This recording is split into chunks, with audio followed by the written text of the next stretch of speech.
예, 제가 오프닝 세션을 하게 됐네요.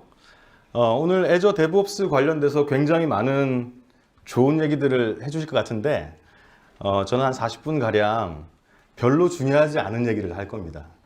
하지만 여러분이 썰 풀 때는 굉장히 중요한 내용입니다. 그래서 데브옵스를 실제로 이제 활용을 하시기 전에 혹시 회사에서 이걸 도입을 해야 된다거나 혹은 데브옵스가 왜 필요한지를 알고 싶다 그러면 이 세션에 주목하시면 됩니다. 예.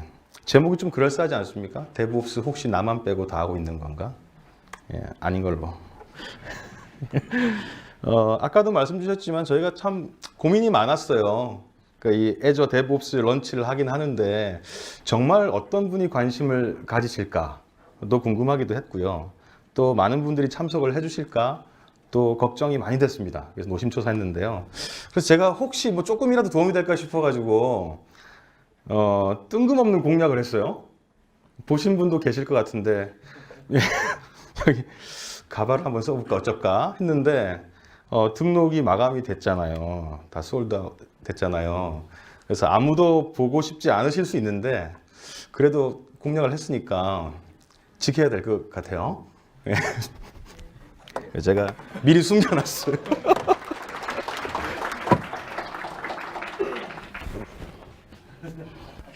짠.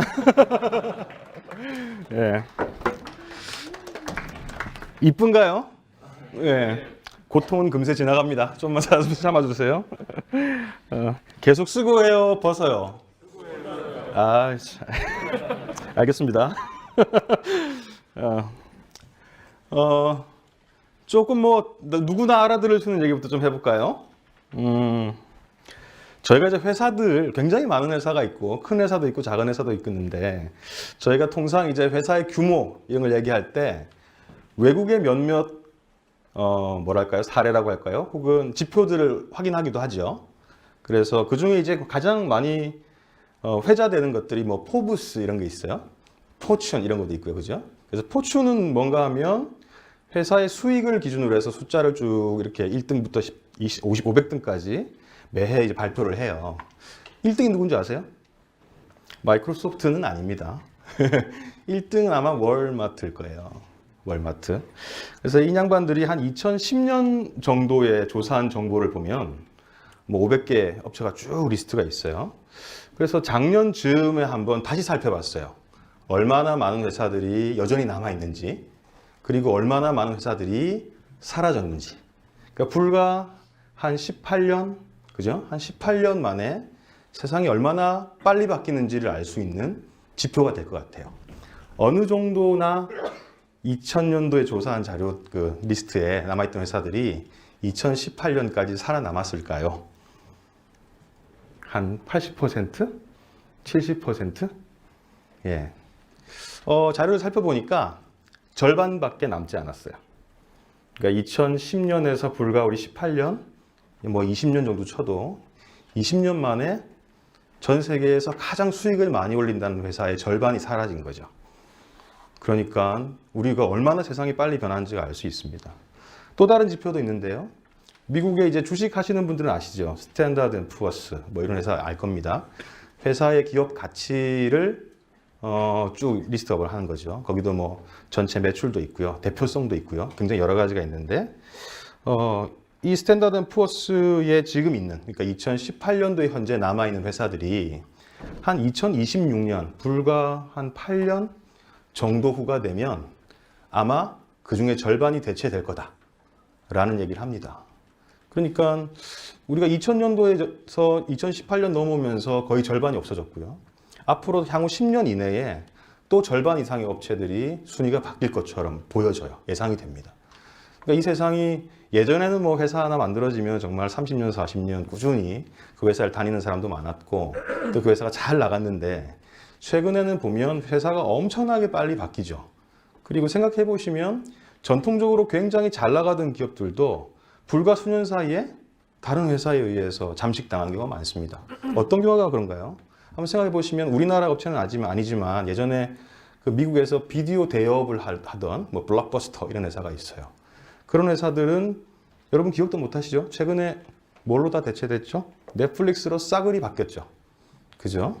그럼 택시 한번 생각해 볼까요? 택시 같은 경우는 지금 국내에서는 좀 자본들이 많이 있습니다만 전 세계적으로 에어비앤비, 뭐 리프트 이런 회사들이 이 택시업은 거의 다 장악한 것 같아요. 그렇죠?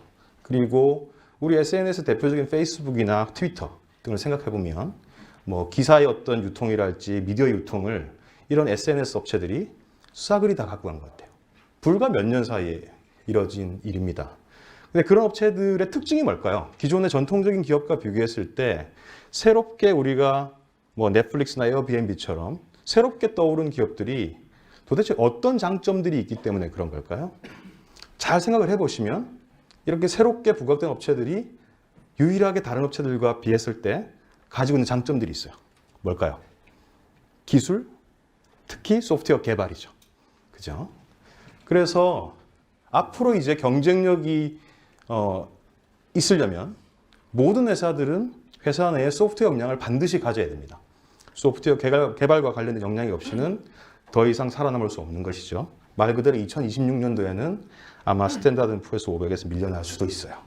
그래서 소프트웨어 역량이라는 것이 굉장히 중요하다라는 얘기를 드리면서 게다가 이제 앞서 말씀드린 것처럼 사실 우리는 굉장히 모호한 세상에 살고 있어요.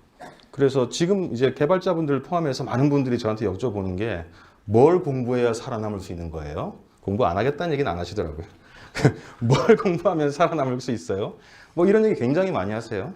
근데 이제 개발자분보다 더 사실은 불안해 하시는 분들이 누구 있어요? 어떤 분인지 아세요? 회사의 경영을 하시는 분입니다. 사실은 우리 회사의 개발자보다 경영하시는 분들이 더 불안해 하세요. 그래서 최근의 세상은 어떤 세상이냐면 모호함의 세상인 것 같아요. 모든 것이 다 모호한 거죠. 그죠? 어디로 가야 맞는지도 모르겠습니다. 그렇죠? 그래서 그런 방향으로 우리 방향 설정을 계속해서 바꿔 나가야 되는 것이고 이는 마치 움직이는 관역을 향하는 활과 같은 것 같아요. 방법은 일단 쏴놓고 비슷해 보이는 곳으로 쏴놓고 그 화살의 방향을 계속해서 수정하는 것이죠. 그래야만 살아남을 수 있는 회사인 것 같아요. 이제 살아남을 수 있을 것 같아요. 또 두 번째는 뭘까요? 빨리빨리죠. 여러분 태어나서 빨리빨리라는 얘기를 몇 번이나 들어보셨을까요? 한 100만 번은 들어봤을 것 같은데. 그죠? 올해가 우리나라 임시정부 수립 100년 아니겠습니까? 그죠? 한국인 피 속에는 빨리빨리가 흐르고 있죠. 빨리빨리가 흐르고 있어요. 근데 전 세계의 모든 회사들이 드디어 우리나라를 추종하기 시작했습니다. 다들 뭐라 그러죠? 엑셀러레이트라고 합니다. 그죠? 모든 업체 그리고 모든 개인 마찬가지인 것 같습니다. 빨리빨리를 외치고 있습니다. 그래서 한국이 예전에 뭐 토인배 말처럼 정말 새로운 경쟁력을 얻을 것 같아요. 우리는 이미 피 속에 빨리빨리가 녹아 있으니까요. 그렇죠? 그래서 이제 뭐 앞서 여러 얘기를 드렸습니다만 가장 중요한 건 이거 같아요. 이 밑에 저 글립이 뭔지 아세요? 제일 왼쪽에 있는 게 슬라이더예요. 슬라이더. 제일 오른쪽에 있는 커브고요. 중간에 있는 게 뭐 슬러브라고 하더라고요. 근데 커브는 느리잖아요. 커브는 느리죠. 패스트볼은 빠르죠. 근데 우리가 원하는 건 뭐죠? 패스트 커브볼입니다. 그죠? 굉장히 빠르면서 동시에 유연하게 변화할 수 있는 그런 게 바로 기업에서 필요한 거죠. 그렇다면 우리가 이 빠르고 그리고 커브볼이 가능한 그립이 뭐냐? 오늘 바로 배울 내용 데브옵스가 바로 그에 대한 얘기입니다. 그래서 굉장히 기민하게 움직이고 그러면서도 움직이는 관역을 맞출 수 있는 그런 그립을 오늘 이제 여러분께 말씀드리고자 합니다.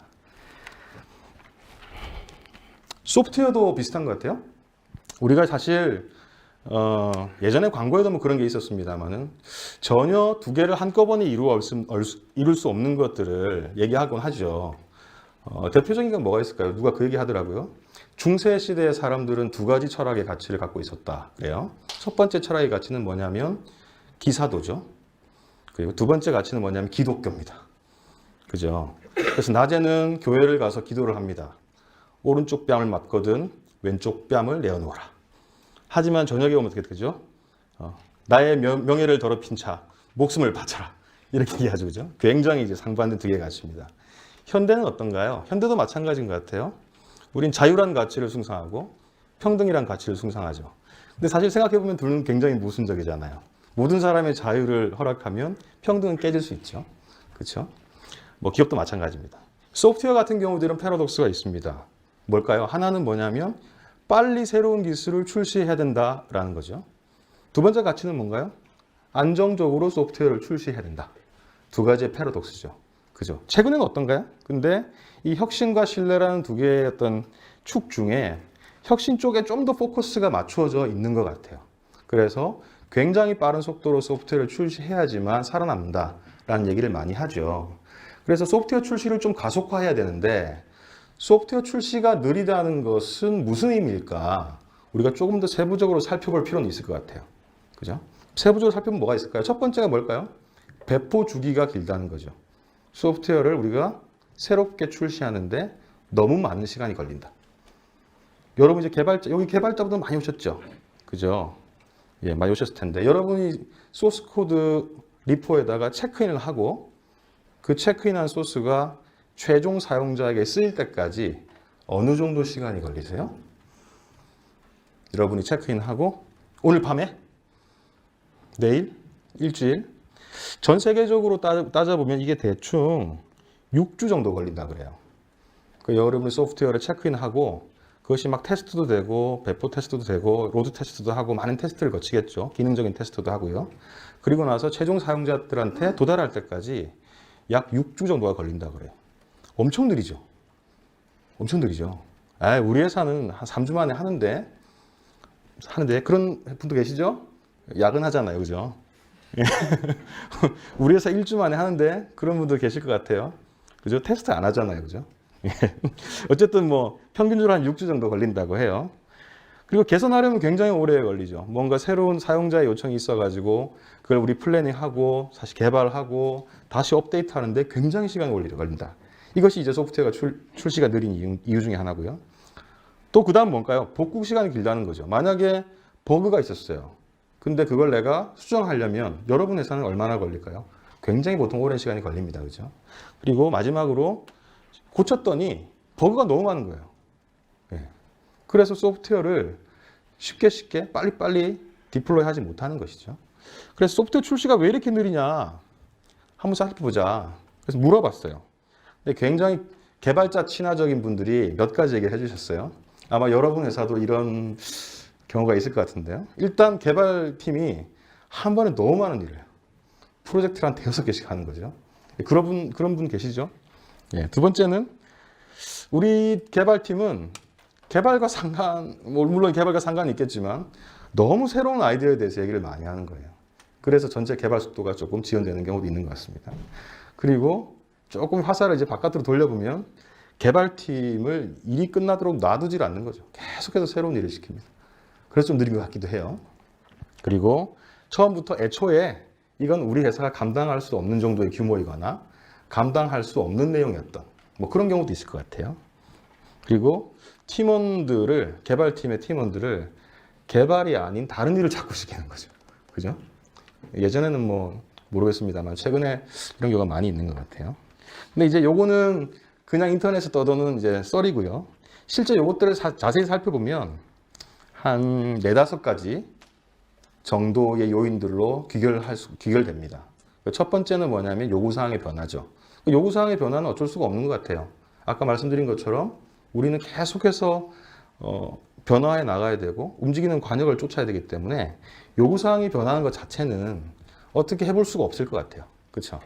두 번째는 이것도 사실 뭐라고 실버 불렛이 있는 건 아닙니다. 개발이나 운영의 전문성이 떨어지거나 혹 역량이 결여돼 있는 거죠. 그래서 개발자들은 계속 사실 운영자들은 계속 공부를 하는 수밖에 없죠. 그죠? 세 번째는 또 어떤 게 있냐면 협업과 소통의 결여가 있는 것 같아요.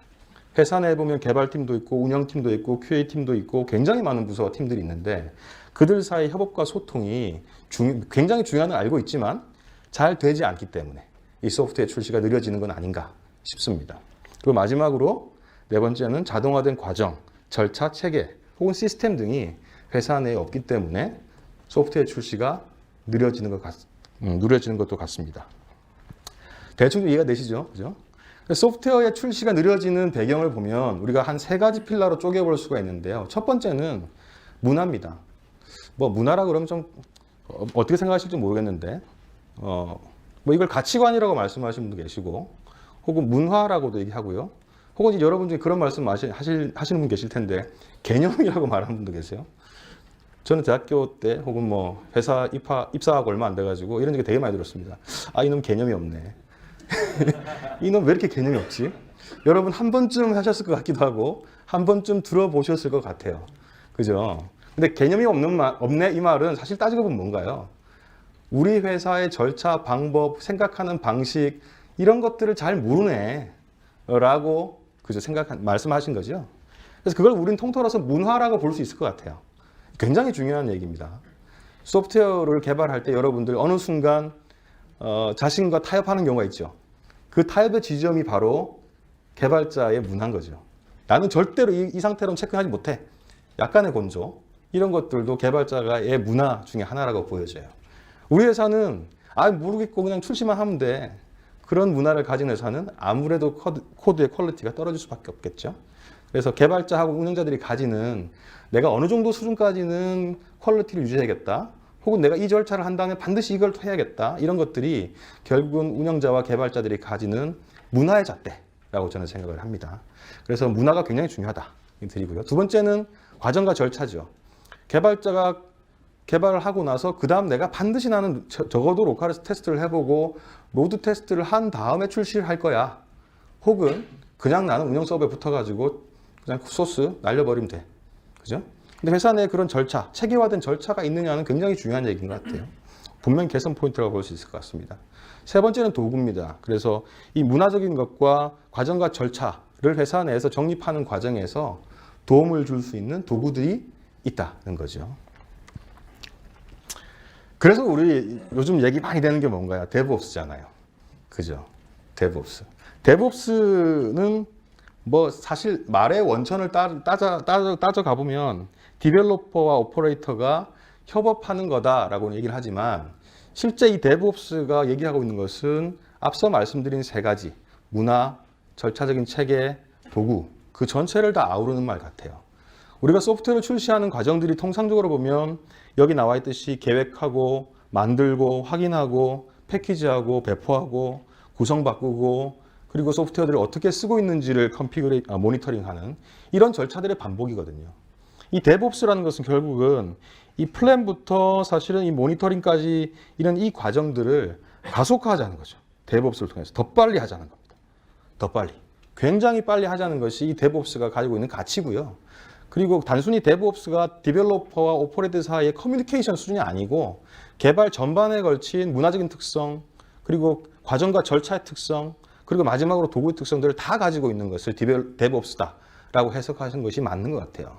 그래서 요즘 사람들이 데브옵스라고만 하지 않고요. 데브옵스 왠지 좀 괜찮아 보이잖아요. 그거 어떻게 하나요? 데브섹옵스라고 섹이 뭔지 아세요?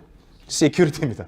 시큐리티를 넣었어요. 그래서 데브옵스가 개발 전반에 걸친 과정이니까 시큐리티도 넣자. 그래서 데브섹옵스라고 했어요. 그러더니만 비즈니스 하시는 분이 갑자기 나타나서 무슨 소리냐.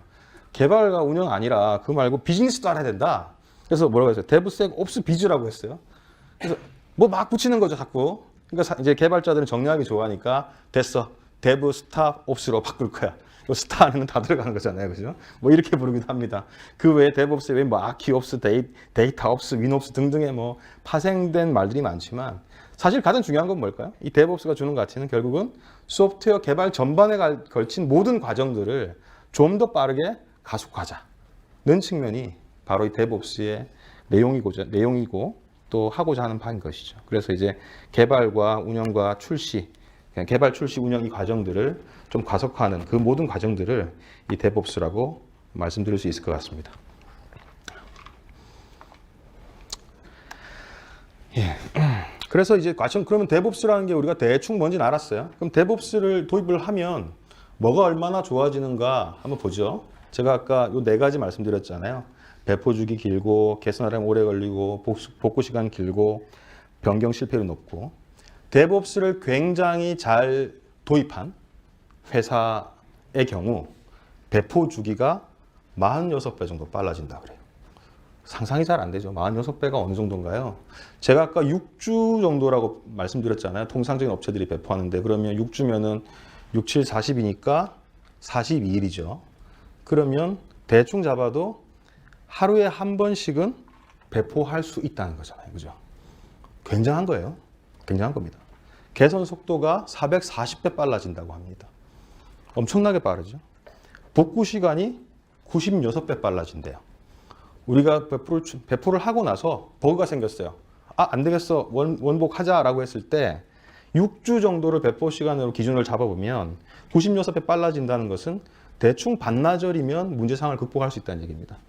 그 정도면 자신 있게 배포할 수 있겠죠. 우리 개발자들이 사실 배포할 때 왜 잘 주저주저 하죠? 혹시 잘못되면 어떡해? 내가 배포했다가 혹시 문제 생기면 어떡해? 그것 때문에 사실은 자주자주 배포를 못 하는 거예요. 그렇죠?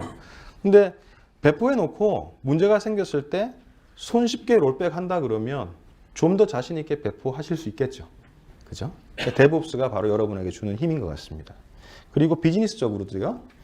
이 데브옵스를 도입하면 시장 진입 속도가 약 20% 정도 개선되고 매출도 약 20% 정도가 신장된다고 합니다.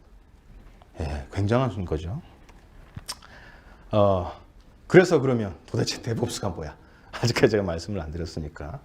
뭐 데브옵스를 이렇게 말씀하는 분이 계십니다. 데브옵스는 그냥 협업이야. 데브옵스는 자동화하는 방식이야. 데브옵스는 그냥 조그맣게 배포를 여러 번 하는 거라고 하더라. 데브옵스는 멋있게 Infrastructure as Code라고 하더라. 혹은 데브옵스는 스위치다. 무슨 말인지 모르겠어요. 하여튼 데브옵스는 칸반 보드를 쓰는 거다. 뭐 이렇게들 얘기하세요. 근데 이렇게 하면은 다 틀린 얘기입니다. 그죠? 데브옵스가 컬래버레이션이다? 틀린 얘기입니다. 오토메이션이 데브옵스다? 틀린 말입니다. 하지만 이걸 바꾸어 보면 우리는 답을 찾을 수 있어요. 데브옵스를 하면 컬래버레이션을 할 수 있다.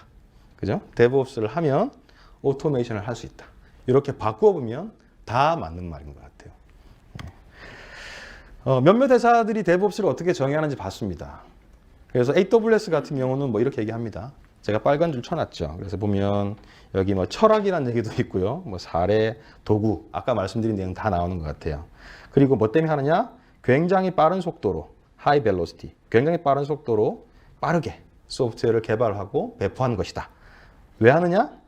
왜 하는 거죠? 사용자에게 좀 더 좋은 서비스를 제공하기 위함이다. 라고 AWS는 얘기하고 있어요. 그리고 이건 알죠? 위키. 우리 맨날 찾아보는 위키. 위키도 비슷한 쪽의 얘기를 합니다. 그래서 practice set이다 라는 얘기도 하고 타임 얘기도 나오고요. 그죠? 변화 얘기 나오고요. 그래서 거의 좀 비슷비슷하죠. 그죠? 내용들이. 그래서 여러분이 이런 트렌디한 용어를 이해하는 여러 가지 방법들이 있는데요. 뭐 최근에 데브옵스뿐만 아니라 마이크로 서비스 아키텍처부터 해서 블록체인 뭐 굉장히 시장에서 많이 떠도는 우리 버즈워드라고 불리우는 그런 기술 세트를 이용하는 방법, 이해하는 방법은요. 다양한 사람들의 정의를 보고 거기서 공통적인 부분만 솎아내시면 대충 이해할 수 있어요. 그렇게 이해하시는 게 버즈워드를 이해하는 가장 좋은 방법입니다. 레드햇도 비슷한 얘기를 합니다. 그래서 보시면은 데브옵스라는 것이 보안과 협업하는 방법이다. 뭐 데이터 분석, 또 워킹 뭐 등등의 얘기가 있고요. 결국 여기도 보면 프로덕션 인바이러먼트에 얼마나 빨리 배포할 것인가에 관한 얘기를 데브옵스가 다루고 있다. 뭐 이렇게 얘기를 하고 있습니다. 마이크로소프트도 데브옵스를 나름의 방법으로 정의하고 있는데요. 약간 재밌게 정의를 했어요. 데브옵스는 People, Process, Product이라고 해서 3P 이렇게 좀 정의를 한 것 같은데 결국은 이제 people이라는 게 사람이 데브옵스는 아니잖아요. 그러니까 사람이 일을 할 때 어떻게 일하느냐 얘기니까 결국은 컬처라고 볼 수 있을 것 같아요. 그죠? 그래서 이것들을 다 정리해 보면 결국은 아까 말씀드린 컬처와 절차와 방법 그리고 도구 이 세 가지 정도로 기여이 됩니다. 개발을 하는 데 있어서 굉장히 다양한 방법이 있고 그 절차도 굉장히 다양하지만 통상적으로 저희가 소프트웨어를 개발할 때 기술적인 접근을 해보면 이 한 네 가지 과정을 거친다 그래요. 첫 번째는 이제 플래닝하는 거, 두 번째는 빌드하고 테스트하고, 세 번째 배포하고, 그리고 모니터링하고 운영하고 이런 거죠. 그래서 데브옵스에 포함되어 있는 기술 세트를 보면 이 플랜과 트래킹을 하기 위한 에자일 플래닝, 그리고 대시보드, 칸반보드 이런 것들이 이 데브옵스를 구성하는 요소들이라고 볼 수 있고요. 빌드나 테스트에서도 Git source control, 모던 코드 워크플로우, CI, 그다음에 continuous test, 패키지 매니지먼트 이런 것들이 이제 빌드와 테스트를 구성하는 요소들이고요. 그다음에 디플로이먼트, 모니터링 등등이 있습니다. 결국 회사 내 DevOps를 도입한다는 것은 계속 반복해서 말씀드리지만 DevOps적인 문화를 도입하는 것이고 DevOps적인 과정과 절차를 도입하는 것이고 DevOps적인 도구를 도입하시는 거다라고 생각이 듭니다. DevOps의 문화적인 측면을 조금 더 얘기 드려볼게요. 이제 도구하고 절차에 관련된 부분들은 다음 세션에서도 굉장히 많이 얘기할 수 있을 것 같아서요. 문화적인 측면을 조금 더 말씀을 드리면 DevOps 문화에서 가장 중요한 세 가지 키워드를 요약해 본다 그러면 여기 쓰인 대로 Trust, Share and Collaborate 같습니다. 그러니까 Trust라는 것은 최소한 내 옆에 있는 팀 사람들, 혹은 내 옆에서 같이 개발하는 사람들이 우리 회사를 위해서 일을 하고 있다는 최소한의 신뢰는 있어야 된다는 거죠. 그래서 DevOps의 기본적인 철학적으로 봤을 때도 문화의 핵심은 바로 트러스트인 것 같고요. 두 번째는 그 사람을 믿고 공유하는 것이죠. 내가 무언가를 하고 있는 것들을 그와 공유하는 것이 이 DevOps 문화의 기본적인 펀더멘탈인 것 같습니다. 그리고 세 번째는 공유 다음으로 협업하는 것이죠. 그래서 개발자와 오퍼레이터 관점으로 본다 그러면 이 디벨로퍼 오퍼레이터가 가지고 있는 그 기술적인 엣지들을 약간 희생하더라도 이 개발자와 운영자가 공유할 수 있는 비전과 미션과 툴을 우리가 회사 내에 도입하는 것이 DevOps적인 문화의 핵심이라고 볼 수가 있습니다. 그리고 또한 그 과정에서 개발자와 운영자 혹은 회사 내 소프트웨어 개발에 인벌브 하시는 많은 분들이 동일한 도구 속에서 모니터링이나 로깅 그리고 알림 등을 공유하고요. 그리고 재사용 가능한 배포 패턴을 구축하고요. 그리고 테스트 패턴을 구축하고요. 또 다른 사람들이 쓸 수 있는 도구에 내가 기여하는, 그리고 마지막으로 구성과 관리 도구만을 이용해서도 구성 전체를 관리할 수 있는 것이 DevOps를 도입하기 위한 기본적인 토대라고 볼 수가 있을 것 같습니다. 그래서 회사 내 DevOps를 이미 도입해서 잘 쓰고 계신 분도 계실 것 같아요. 하지만 그렇지 않다 그러면 이 DevOps를 적용하는 것을 단계별로 한번 해볼 수 있을 것 같아요. 첫 번째는 아까 제가 그 개발자들이 가져야 되는 기본적인 자질이나 기본적인 문화는 얘기 드렸으니까 이것을 좀 더 실용적인 관점에서 본다 그러면 한 5가지 단계로 구분해 볼 수가 있겠는데요. 그 첫 번째, 이건 이제 그 퍼펫이 발표한 State of DevOps Report에서 나온 자료예요. 그래서 DevOps의 절차적 그 도입 단계를 한 5가지로 쪼개어 봤는데요. 가장 중요한 것이 여기 보면 회사에서 이제 스테이징 1, 첫 번째로 우리가 DevOps라는 것을 도입해보자고 했을 때 기술적인 맥락에 보면 가장 먼저 해야 되는 게 뭐냐면 소스 컨트롤을 도입하라는 거예요. 회사 내에서 혹시 소스 컨트롤 다 쓰고 계시나요? 서브비전을 쓴다든지 뭐 Git을 쓴다든지 쓰고 계신가요? 안 쓰는 회사도 있으시죠? 그죠? 파일 서버에다가 날짜별로 이렇게 소스 코드 올려놓는 회사도 있을 거예요. 근데 이제 DevOps를 여러분이 도입하시겠다고 한다 그러면 가장 먼저 할 수 있는 것이 바로 소스 컨트롤이라는 거죠. 그리고 두 번째는 운영체제에 관한 여러분이 쓰시는 운영체제를 어떻게 표준화할 것인가. 예를 들면 우분투를 쓴다든지 레드를 쓴다든지 윈도우를 쓴다든지 이런 식으로 표준화된 세트를 만드는 것이 여러분이 DevOps를 시작하기 위한 첫 번째 단계다라고 볼 수가 있습니다. 그리고 두 번째 단계는 표준화된 기술 세트를 정의하라는 거죠. 너무 많은 기술 세트들을 이용하는 것은 그리 좋지 않습니다. 회사 내에서 표준화된 기술 세트를 정의하는 것이 굉장히 중요한 것 같고요. 그리고 팀 내에서 어떤 운영체제를 디플로이할지에 대한 표준 규격을 정의하는 것이죠. 그 외에 몇 가지 절차들이 있습니다. 그래서 이 자료는 제가 공유해 드릴 테니까 보시면 좋겠고요. DevOps를 아주 기초적인 차원에서 도입을 하고 계시거나 혹은 DevOps를 아직 도입하지 않으셨다 그러면 이 스테이징에 맞춰서 액션 아이템을 회사에서 잡아보는 것도 굉장히 좋을 것 같습니다. 거의 마지막인데요. 마이크로소프트도 DevOps를 합니다. 예. 어떻게 하는지 한번 보죠. DevOps는 기본적으로 내부적으로 보면은 몇 가지 이제 기능 세트로 이루어져 있는데 그 중에 이제 CI/CD 등이 굉장히 중요합니다. 그래서 이 내용들은 다음 세션에서 좀 더 얘기 드릴 것 같고요. 마이크로소프트가 쓰는 DevOps 도구는 Azure DevOps입니다. 재미나게도 Azure DevOps를 이용해서 만들고 있어요. 예, 그래서 Azure DevOps는 한 5가지 기능 세트로 구성이 되어 있고 Azure Board, Pipeline, Repos, Test Plan, Artifact 이렇게 나눠져 있습니다. 그래서 Azure Board는 뭐냐면 여러분들이 주로 회사 내에서 협업의 도구로서 이 보드를 쓸 수 있습니다. 프로젝트를 할 때 플랜을 만들고 그 플랜을 트래킹하고 그리고 다른 분들과 쉐어하기 위한 용도로 쓰는 것이 Azure Board입니다. 두 번째 Azure Pipeline은 통상적으로 저희가 CI/CD라고 불리우는 Continuous Integration, Continuous Deployment를 하기 위한 세트입니다. 그것이 바로 Azure Pipeline이고요. 애저 리포스는 소스 코드를 저장하고 또 혹은 여러분의 풀 리퀘스트라고 아마 아실 것 같은데 풀 리퀘스트를 관리하고 또 효율적으로 머지하고 그리고 풀 리퀘스트 날렸을 때 우리가 커뮤니케이션 할 수 있는 그런 기능들을 갖고 있어요. 그러니까 테스트 플랜은 커스텀 테스트랄지 로드 테스트랄지 이런 것들을 자동화할 수 있는 도구이고요. 그리고 아티팩트는 여러분이 만드신 소프트웨어를 패키징하는 거나 혹은 외부에 있는 패키지를 우리가 우리 팀 내에서 공유할 때 이 아티팩트를 쓰게 됩니다. 그래서 이 5가지의 도구로 구성이 되어 있고요. 각각의 것들은 교체 가능합니다. 마이크로소프트가 데브옵스 관련돼서 도구를 만든 게 올해가 처음은 아니에요. 굉장히 오래전부터 만들고 있었고 뭐 거슬러 올라가자 그러면 비주얼 소스에까지도 뭐 거슬러 올라갈 수 있을 것 같고요. 최근에 이제 애저 데브옵스라고 이름을 한번 바꾸었죠. 근데 이게 이 제품이 얼만큼 뭐 좋은 거냐 나쁜 거냐를 한번 살펴볼 필요는 있을 것 같아요. 이것이 중요한 이유는 뭐냐면 제품이 나왔다가 사라지는 게 너무 많잖아요. 그러니까 회사에서 어떤 제품을 도입을 했는데 그 회사가 금세 없어져 버리거나 망하는 경우가 많기 때문에 시장에서 이 제품이 어느 정도의 포지셔닝을 하고 있는지는 굉장히 중요한 지표거든요. 근데 왼쪽에 있는 게 뭐냐면 2017년도에 이 데브옵스와 관련된 제품군, 특별히 이제 CI/CD와 관련된 대표적인 제품들을 좀 나열해 본 겁니다. 그래서 여기 보시면 마이크로소프트의 위치가 대충 어딘가 보시죠. 컨텐저스하고 스트롱 퍼포머 그 사이즈에 있었습니다. 그런데 2018년도에 다시 한번 조사를 해본 걸 보니까 이 리더 그룹스 쪽에 마이크로소프트 애저 데브옵스가 포지셔닝 되었어요. 여기서 좀 유심히 보셔야 될 거는 마이크로소프트 데브옵스 제품이 좋아졌다도 있지만요. 또 사실 보셔야 되는 거는 왼쪽에 있는 그림 중에 오른쪽 그림에 더 이상 나타나지 않는 제품들이 꽤 많이 있어요. 그죠? 그 말은 여러분이 만약에 2017년도에 어떤 제품을 썼으면 그 제품이 망해버리거나 없어졌을 가능성도 굉장히 높습니다. 그래서 제품을 선택하실 때는 그런 부분도 같이 좀 염두에 두셔야 될 것 같고 이 마이크로소프트 제품이 상당히 좋은 위치에 포지셔닝 하고 있다는 것도 아시면 좋겠습니다. 이것도 좀 놀라운 숫자예요. 마이크로소프트가 애저 데브옵스를 얼마나 강력하게 쓰고 있냐면 86,000이라는 숫자가 보이시나요? 이게 86,000이 하루에 배포한 수입니다.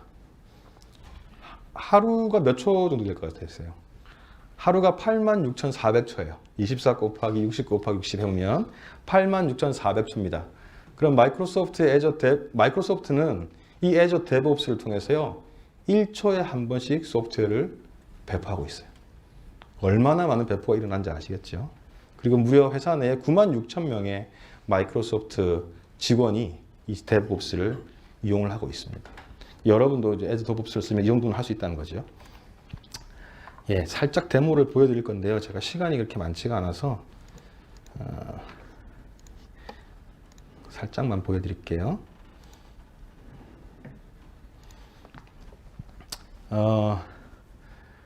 애저 데브옵스를 개발하는 팀이 참 좋은 일을 했어요.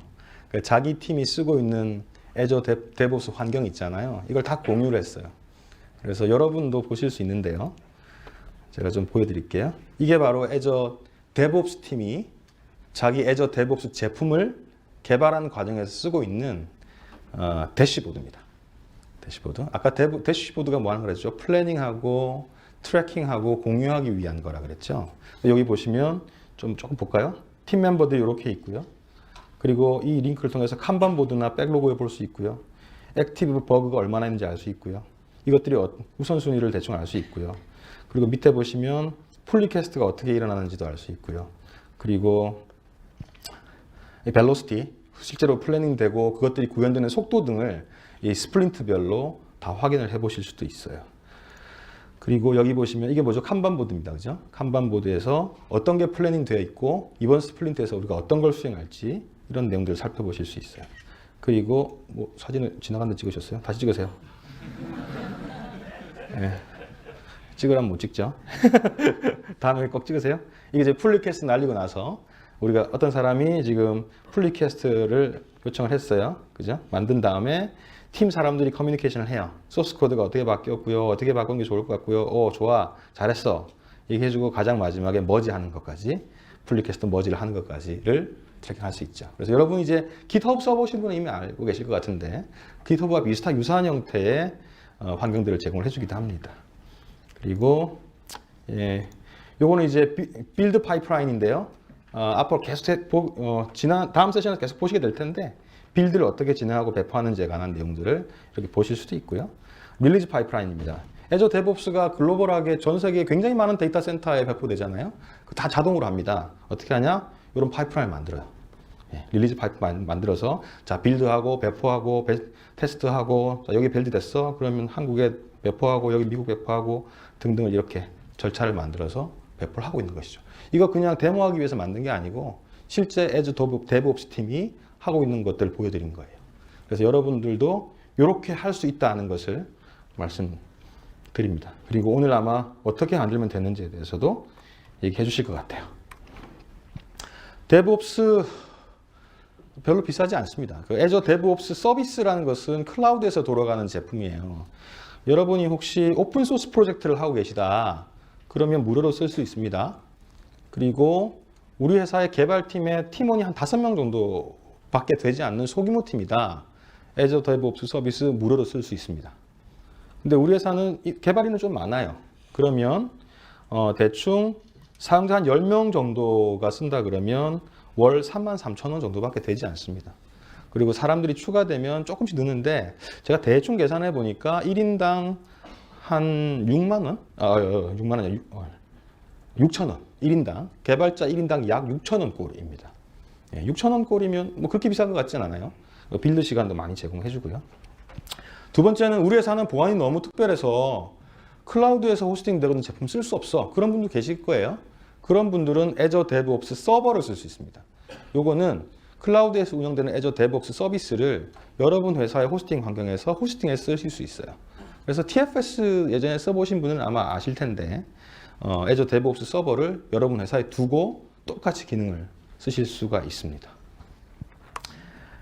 예, 거의 다 왔습니다. 그래서 오늘 제가 한 40분가량 얘기 드린 것들은 뭐 뜬구름 잡는 얘기였지만 왜 데브옵스가 필요한지 그리고 데브옵스를 우리가 도입하기 위해서 어떤 절차와 과정을 거쳐야 하는지에 대해서 좀 이해를 하셨으면 좋을 것 같고요.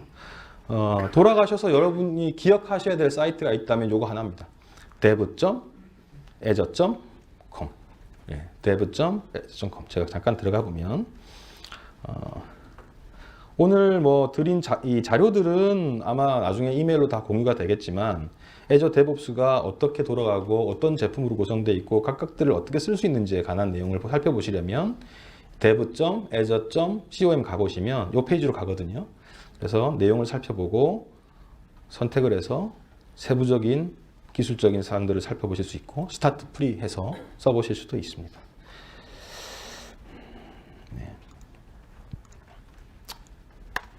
네, 제가 오늘 세션 여기서 마무리할 건데 저녁 6시까지 있을 거거든요. 그래서 데브옵스와 관련된 질의가 있으시거나 혹은 뭐 토론해보고 싶다 이런 내용 있으시면은 저한테 그냥 말 걸어주시면 저랑 맞는 수준에서 전 매우 수준이 낮으니까 낮은 수준에서 디스커션을 해볼 수 있을 것 같습니다. 예, 세션 여기서 마치겠습니다. 감사합니다.